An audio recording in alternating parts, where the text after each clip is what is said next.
Салям алейкум, здравствуйте. В эфире информационный выпуск новостей. Хаберлер в студии для вас работает Асан Абиблаев. Сегодня в нашем выпуске.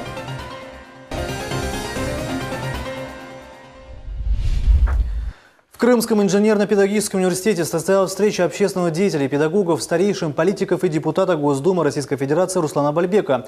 Встречу организовал президент университета Февзи Якубов для обсуждения закона об упрощенном принятии гражданства. Как прошла встреча, знает наш корреспондент Султания Ситакаева. Инициатор встречи, президент Крымского инженерно-педагогического университета Февзи Якубов отметил, что принятие закона – очень важное событие для крымских татар.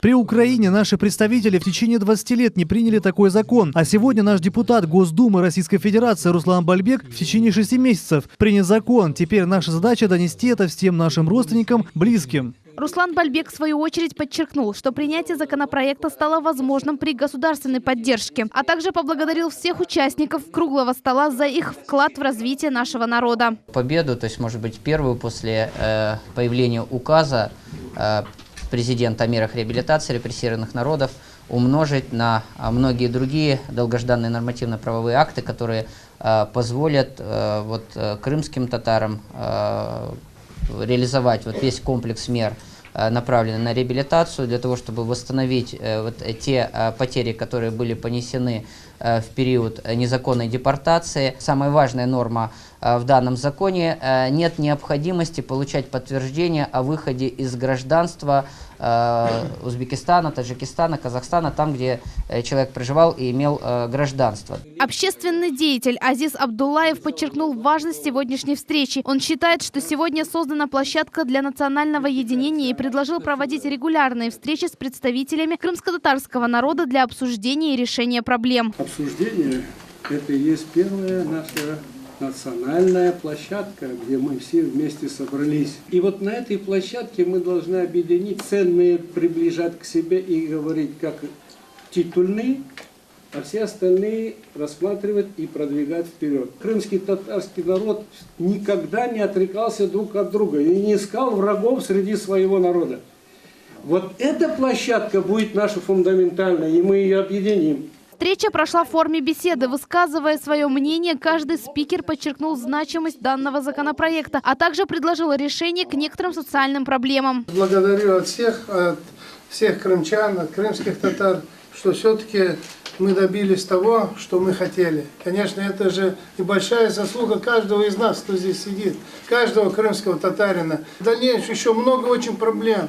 Это справки о реабилитации, это топонимка и много, десятки проблем для полного объема реабилитации нашего народа и достижения указа президента. И больше того, я скажу, есть закон о репрессированных народах, который мы должны все-таки воплотить в жизнь. Важность законопроекта также подчеркнул председатель общественной организации Крым-Барлегаси Тумер Ниметуллаев. Он отметил, что для крымских татар подписание президентом Российской Федерации данного закона ускорит получение гражданства. Огромное спасибо, Руслан Исмаилович, вам и всей команде, которая есть, и президенту. Вот сегодня апрель месяц, 21-го будет ровно 3 года, как издали указ о реабилитации. Да, вот правильно было сказано, эти законы для того, чтобы дальше мы его пополняли. Муфтий мусульман Крыма, подводя итоги встречи, отметил, что важно быть едиными во всем и в вере, и в стремлениях помочь народу. Объединившись при государственной поддержке, можно ускорить решение актуальных проблем для крымских татар. Наши проблемы будут решаться, но это все связано с нами. Мы должны быть едиными. Нужно работать, стремиться на родине. Другого пути нет. Участник круглого стола Рустем Ниметуллаев выступил с инициативой написать письмо с благодарностью президенту Российской Федерации и главе Республики Крым, отметив их особую заслугу в принятии законопроекта в столь короткий срок. Председатель Госкомнадзора Заур Смирнов рассказал, что письмо будет подписано участниками круглого стола и общественными деятелями. Принято решение от имени всех общественных организаций обратиться к президенту нашей страны Владимиру Владимировичу Путину со словами благодарности от имени крымских татар за, в первую очередь, конечно, принятие указа о реабилитации репрессированных народов и, во-вторых, за принятие закона, который сегодня позволяет получить гражданство Российской Федерации тем многочисленным семьям, которые долгое время не могли получить виды на жительство, регистрацию на проживание. Вот сегодня, благодаря принятию Госдумой закона, эта процедура упрощена, и сегодня те семьи, которые определенными сложностями сталкивались в жизни здесь, в Крыму, и не могли иметь бесплатное медицинское обслуживание, не могли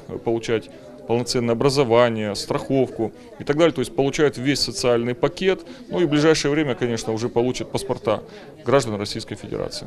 Сегодняшняя встреча, организованная президентом КИПУ Февзией Якубовичем, показала, что это необходимая площадка для освещения и поиска путей решения важных вопросов для крымско-татарского народа. Султания Еситакаева, Руслан Хохлов,